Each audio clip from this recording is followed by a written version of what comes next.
بسم اللہ الرحمن الرحیم۔ جناب چیئرمین بہت شکریہ۔ کل پرسوں 25 اور 26 کی رات کو جو اندوہناک واقعات بلوچستان کے طول و عرض میں وقوع پذیر ہوئے ہیں، اس کی نہ صرف میں یہ ہاؤس بلکہ پوری قوم عمومی طور پہ غمناک ہے، درد کی کیفیت میں ہے، اور اس نے میں سمجھتا ہوں کہ ہمارے جو پرانے بیانیے تھے، پرانے زاویے تھے، پرانی گفتگو تھی، اس کو ایک مرتبہ پھر ٹریگر کر کے سوشل میڈیا پلیٹ فارم پہ، مین سٹریم میں، پارلیمنٹ کے فورمز پہ، اسٹیٹ انسٹیٹیوشنز میں، پولیٹیشنز میں، اکیڈیمیا میں اس پرانی بحث کو دوبارہ چھیڑا گیا ہے، اور شاید یہ مناسب وقت ہے کہ اب ہم اس بحث کو ایک تنقیدی اور تعمیری انداز میں آگے لے کے بڑھیں، آگے لے کے چلیں۔ جناب چیئرمین، مختلف اوقات میں ہمارے ہاں جہاد، تصور جہاد، اس تصور کی اپلیکیشن ریاستی پالیسی کے طور پہ، پھر اس کے اثرات عمومی طور پہ ہمارے معاشرے میں، اس پہ ایک سیر حاصل گفتگو ہوئی ہے۔ پاکستان کے لبرل طبقے نے جو لیفٹ اورینٹڈ رہا ہے وہ افغانستان کے اس تصور جہاد کے ضد اور مخالفت میں رہا ہے، اور اس کا جو آؤٹ کم ہوا ہے، آئرونک یہ ہے کہ جو کیپٹلسٹ دنیا جیتی وہ اس جیت سے تو فائدہ مند اور مستفید ہوئے، لیکن جو اثرات تھے وہ ہمارے ملکوں میں خصوصی طور پر افغانستان اور پاکستان میں زیادہ آئے۔ اس لبرل طبقے نے دوسری طرف اگر ایتھنو نیشنلزم کے نام پہ بلوچستان کے کانٹیکسٹ میں خصوصی طور پہ اگر تخریب اور ٹیرر کسی بھی آرگنائزیشن نے اس کو انیشیٹ کیا، اس کو انہوں نے پولیٹیکل پرابلم کے ساتھ جوڑنے کی اور بیان کرنے کی کوشش کی، اور جو ڈائگنوسس تھا وہ دونوں طرف سے کنفیوزنگ ابھر کے سامنے آ رہا تھا۔ لگ رہا تھا کہ there was a good violence and there was a bad violence.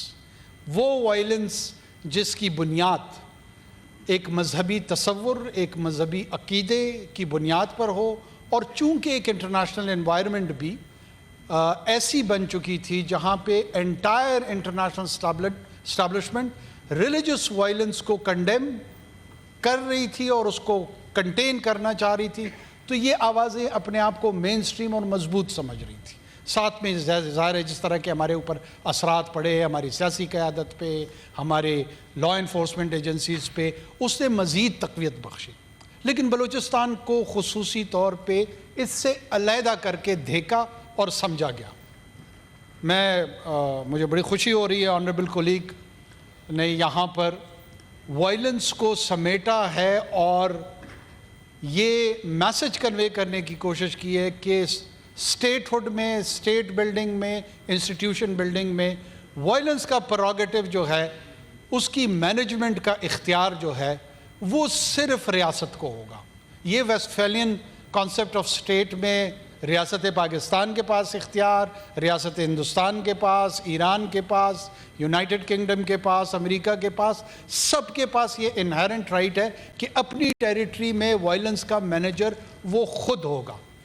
Problem ہمارے ہاں جناب یہ آ رہی ہے کہ جب اس کی وائلنس کی مینجمنٹ جن انسٹیٹیوشنز کی ذمہ داری آئین میں تقویض کی گئی ہے، ایک خلیج اور خلا ان کے بیچ میں پیدا کیا جا رہا ہے یا ہو چکا ہے، جس کی وجہ سے میں سمجھتا ہوں کہ بلوچستان میں اور ٹی ٹی پی کے خارجی محاذ پہ بھی جن لوگوں کو آپ نے یہ رول اسائن کیا ہوا ہے، اگر آپ ان کو بطور ویلن پروجیکٹ کریں گے، وہ آپ کے رول ماڈل اور ہیرو نہیں ہوں گے، تو یہ جنگ آج سے ہی آپ ہاری ہوئی سمجھیں۔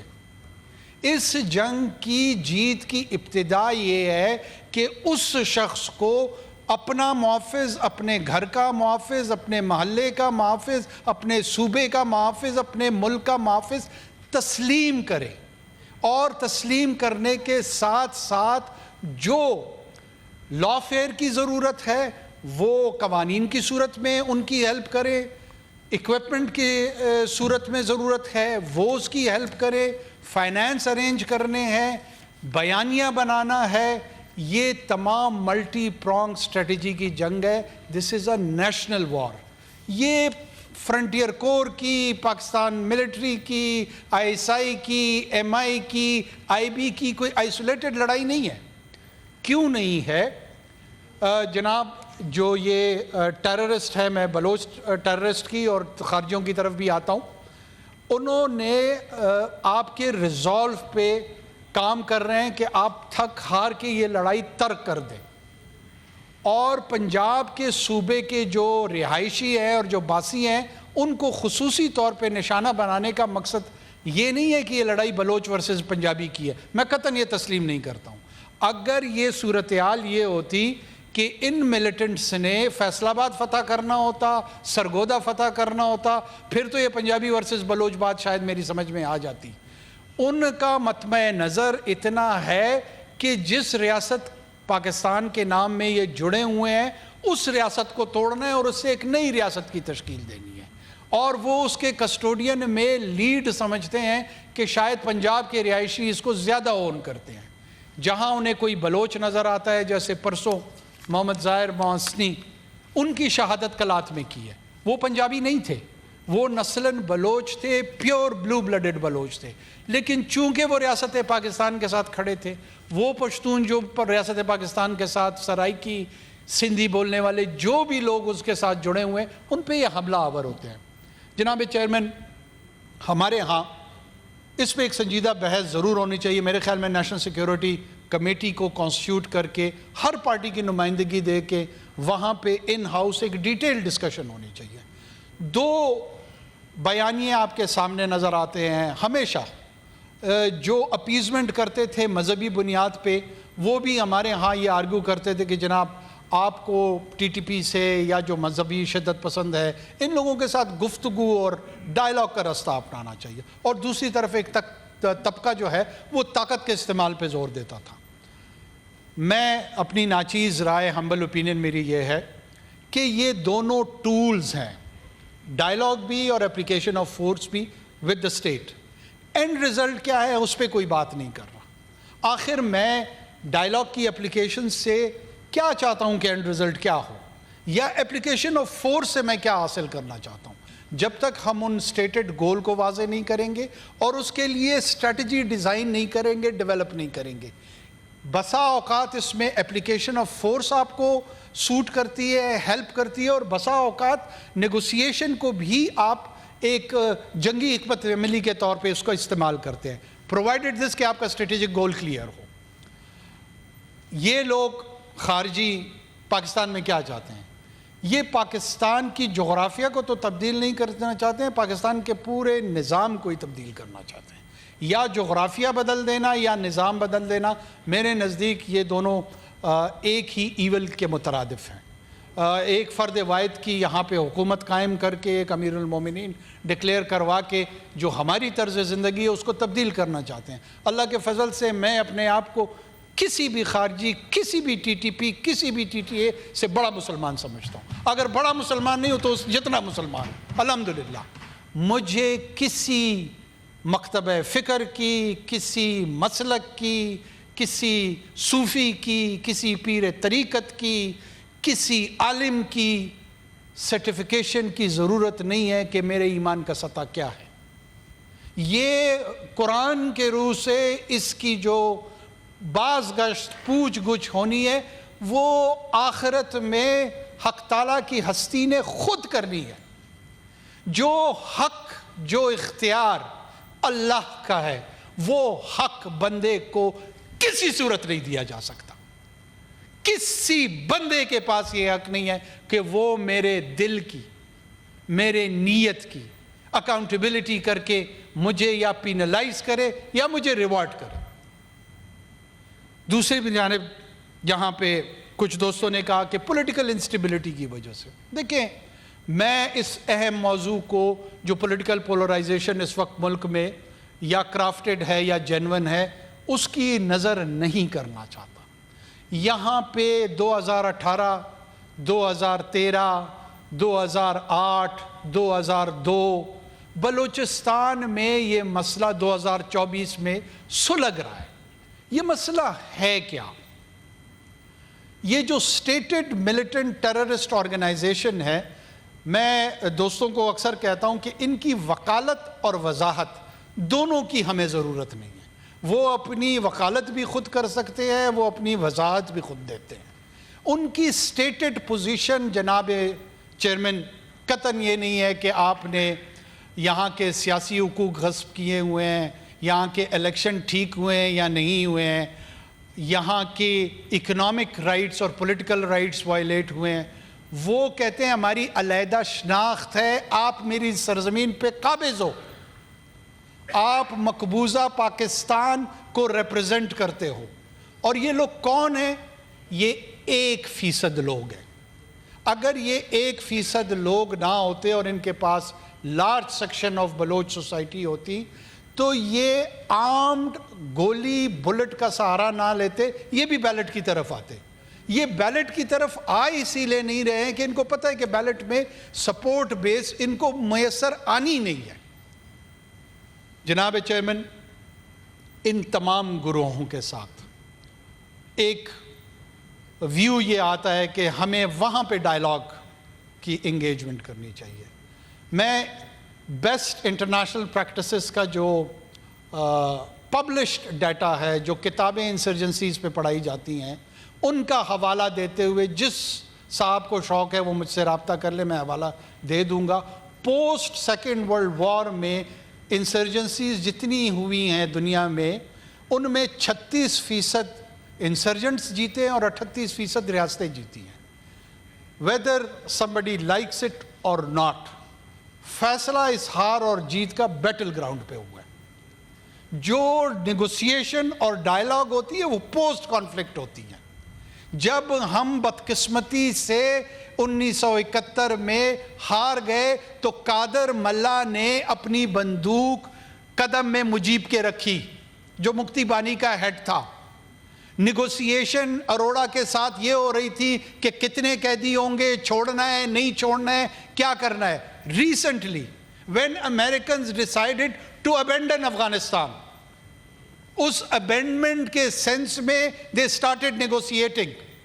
میں اس ڈیمانڈ کو ریٹریٹ کروں گا کہ وہ کون لوگ تھے جنہوں نے نیگوسیشن کی فیلسی، دھوکہ، ڈیلوژن، ایلوژن اس ملک کے لوگوں کو، جو کہ بدقسمتی سے بسا اوقات اپنی سادہ لوئی میں اس کو مذہب کی قربت سمجھتے تھے، اس کو پاکستان کے مفاد میں سمجھتے تھے، ان لوگوں کو مس لیڈ کیا. یہ وہ لوگ تھے جن کو ہمیں پریزیوم ہم نے یہ کیا ہوا تھا کہ ان کی اوپینین انفارمڈ اوپینین ہے. ان انفارمڈ اوپینین نے اس پارلیمان کو مس لیڈ کیا. جن صاحب کا فیلڈ کورٹ مارشل ہے، میں سمجھتا ہوں اس میں ایک سوال اس ہاؤس کی جانب سے جانا چاہیے کہ یہ نیگوسیشن کی جو ڈیلوژن تھی، یہ انسٹیٹیوشن میں اور قوم میں اور فلور آف دا ہاؤس کیوں اور کیسے بیچی گئی، کس لیے مس لیڈ کیا گیا؟ کیا انیڈورٹنٹلی تھا؟ کیا یہ پروفیشنل شارٹ کمنگز تھی اس مخصوص فرد کی، یا کوئی ایل انٹینشن تھی؟ ان تینوں سوالات کا جواب ہمارے پاس آنا چاہیے. آج جو بدقسمتی سے معصوم لوگوں کی جانیں بلوچستان کی زمین پہ ان دہشت گردوں نے لی ہیں، اٹس ہائی ٹائم ہمیں اپنی انٹرنل کنفیوژن دور کر کے، میرے دوست نے، میرے آنریبل کولیگ نے سہولت کار کی بات کی، اس میں کوئی شک نہیں ہے کہ آپ سوسائٹی میں ایک مینٹل سپیس کریٹ کرتے ہیں فار دا ٹیررسٹ. جو ٹیررسٹ ایکچوئل ٹیررزم کر رہا ہوتا ہے وہ تو 2000 3000 4000 لوگ ہوتے ہیں، لیکن سوسائٹی میں مینٹل سپیس آپ ہزاروں لاکھوں لوگوں کی تعداد میں ان کے لیے کریٹ کرتے ہیں. کبھی سول رائٹس کے نام پر، کبھی ہیومن رائٹس کی وائلیشن کے نام پر، کبھی نیشنلزم کے نام پر، کبھی پاکستانی نیشنلزم، کبھی بلوچ نیشنلزم، کبھی اسلامک نیشنلزم، کبھی پشتون نیشنلزم. یہ وہ ڈیلوژنل نعرے ہوتے ہیں جب آپ وائلنس کو ریشنلائز کرنا چاہ رہے ہوتے ہیں، اس کی ایکسیپٹیبلٹی کروانا چاہ رہے ہوتے ہیں. خدارا یہ وقت آ گیا ہے کہ جس طرح ایک دل میں پورے بدن سے آرٹریز اور وینز کے ذریعے دوران خون جو ہے اس کی رکاوٹ اگر آ جائے تو انسانی بدن کی موت ہو جاتی ہے. کسی بھی ریاست میں freedom of movement of its citizen یہ کیسے ہو سکتا ہے؟ ایسے بدبخت لوگ میں نے دیکھے جنہوں نے کمنٹ کیے ہوئے کہ پنجاب سے مزدور کیا لینے جاتے ہیں بلوچستان میں. یہ ہو سکتا ہے کہ کسی بدن میں کسی آرگن سے دل کی جانب خون نہ جائے یا دل سے واپس تمام آرگنز کی جانب خون نہ آئے؟ یہ ہوگا تو زندگی ہوگی. ریاست کی روح، ریاست کی زندگی ان 24 کروڑ لوگوں کی بلا خوف و خطر ایک جگہ سے دوسرے جگہ تک آنے میں پنہاں ہے، اور اس کو انشور کرنا پاکستان کے کانسٹیٹیوشن کی ریکوائرمنٹ ہے، آئین کی، قانون کی، اخلاق کی، شریعت کی. تمام جو ویلیو سسٹم ہے وہ اس کو سپورٹ کرتے ہیں. ہمیں پولیٹیکل ڈفرینسز کو چھوڑ کے تمام، اس میں اپوزیشن کو بھی دعوت دیتا ہوں، باقی جتنی جماعتیں ہیں سنجیدگی سے غور کریں. جو وے فارورڈ ہے اپنی کنسٹرکٹیو تجاویز حکومت کو، ٹریجری بینچز کو دیں، بلکہ ان پہ ڈیمانڈ رکھیں، ان پہ پریشر رکھیں کہ اینڈ رزلٹ میں ہمیں ایک پیسفل پاکستان چاہیے، ہمیں پلورلسٹک پاکستان چاہیے، ہمیں انکلوسیو پاکستان چاہیے.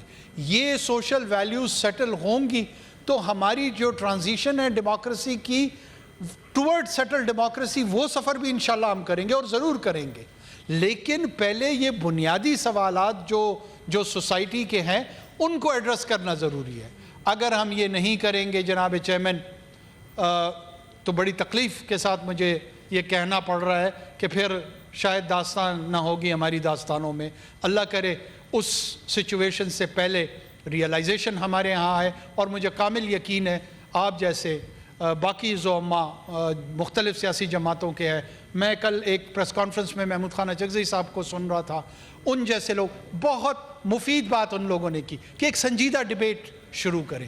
کیا طاقت کا استعمال ہونا چاہیے، کیسے ہونا چاہیے، نہیں ہونا چاہیے، نیگوسیشن نہیں ہونی چاہیے، ہونی چاہیے، کس کے ساتھ ہونی چاہیے. ان تمام باتوں پہ طنز کرنے کے، ایک دوسرے پہ جغد بازی کرنے سے رہ کر اس سے ڈیلنگ کر کے ایک صحت مند گفتگو کی طرف آتے ہیں، تاکہ ہم ایک صحت مند معاشرے کی تشکیل کر سکیں، تاکہ ہم صحت مند ریاست کی تشکیل کر سکیں، اپنے لیے، اپنے آنے والی نسلوں کے لیے. بہت شکریہ جناب.